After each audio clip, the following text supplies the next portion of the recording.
My last tip for this series is for you to really understand that one of the biggest keys to success, one of the things that I found across the board, not only with myself, not only with, people like Team M2WL, Trish, Joan, Anitra, with vets that have been part of this process since the inception of M2WL, and just in general with people that are really successful and not only losing weight but keeping it off, is that successful people understand that it's okay to indulge. They understand that it's the lifestyle, and that, occasionally you're just gonna want something that's not necessarily benefiting you nutritionally in any way, but you're just gonna want it. They know that there's gonna be times that you have a craving for something specific, or maybe you're on a vacation and you see something and you're like, I want that. They know that those times are gonna come, and they accept it, and they feel that it's okay to indulge. And that's what a lot of the other tips were about, was just about, how to make those discernments along the way about when to indulge and when not to, and eating the things that you love. But there's one more part to that, because a lot of us think that we can grasp the eat what you love part. And like I said in the first tip, we think that eating what we love is eating whatever we want all the time and just not thinking about what we eat, not dissecting the meal or discerning why we're even eating that thing, because that's not eating what you love. Successful people know that it's okay to indulge, but they also know that it's okay not to. They know that it's okay to say no to something, even something that maybe you think you really want. They know that it's okay to not eat the fries that came with that burger, or not finish them if they're not good. If they stopped being good 5 minutes ago, they don't feel the need to finish it just because it's there, and just because it's like, I said I was gonna eat this, so I'm gonna eat it. Like that, you choose to start, you could choose to stop. You choose to eat the things that you love. You can choose to not eat other things that you don't love, not just for the sake of eating it. Like if you're eating pizza and you go in and you're like, I'm gonna eat half this pizza, or I'm eating 5 slices of pizza or whatever, and 2 to 3 pieces in, you're not tasting pizza anymore, it's okay to stop. It's also okay to go to an Italian food place and not get pasta sometimes. Like sometimes you can get it and sometimes you won't.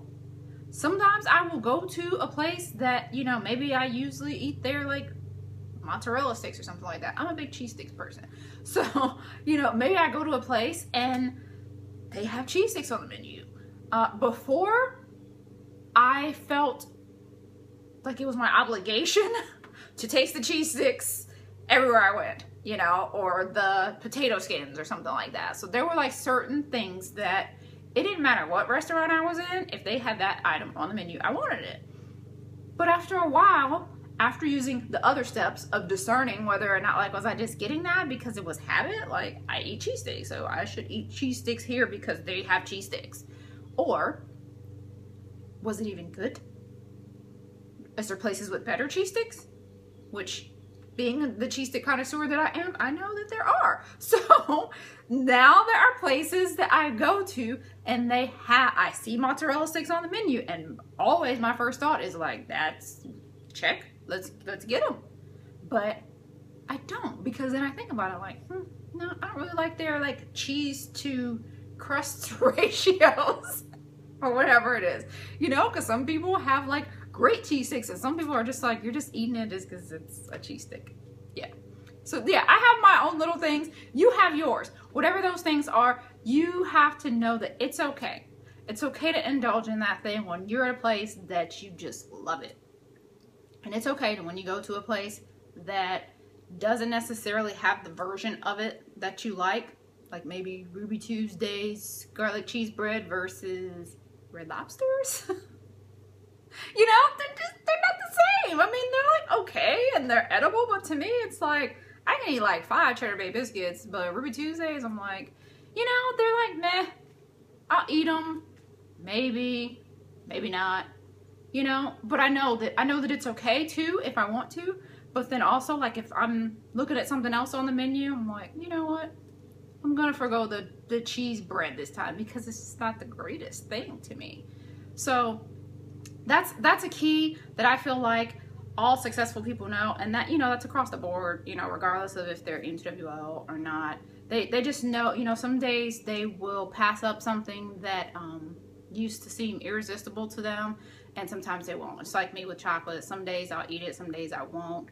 There was a time in my life where I never thought I would say that, because I felt like if chocolate was around, I would just only eat chocolate, you know, like, and live off of it.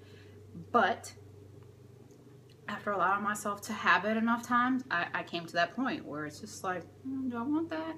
I think I'll have this instead. And that comes with time, but successful people know that when you get to that point that you're heading to another level with your progress. And that's when it's really become a lifestyle. Because whenever you feel like you have to, that indulging means binging on something and that you can't stop, then you know that you have to go a little bit deeper. That means that somewhere in there you're using restriction in an unhealthy way, so it's hard for you to resist the thing. So when I say it's okay not to indulge, I don't mean not indulge in a way that's like resistant, like I will restrain from this thing for X amount of time. I don't mean in that way. I just mean that as far as actually being cognitive of what you're doing and realizing, like, I don't really want that today, and not just eating out of habit, out of, you know, something just being default eating for you and eating mediocre things.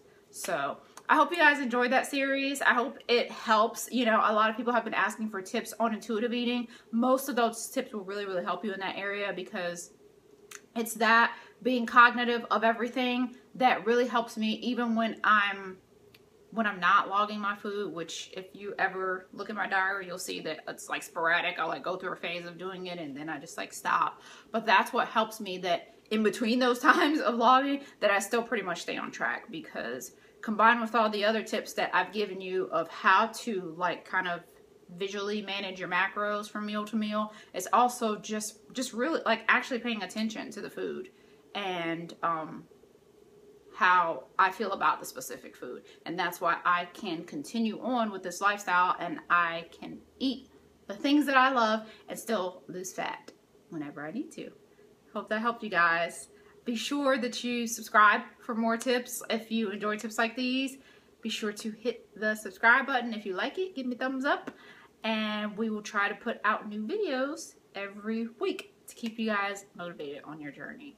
So let me know what you guys want to hear about. All right? Talk to you guys later. Bye.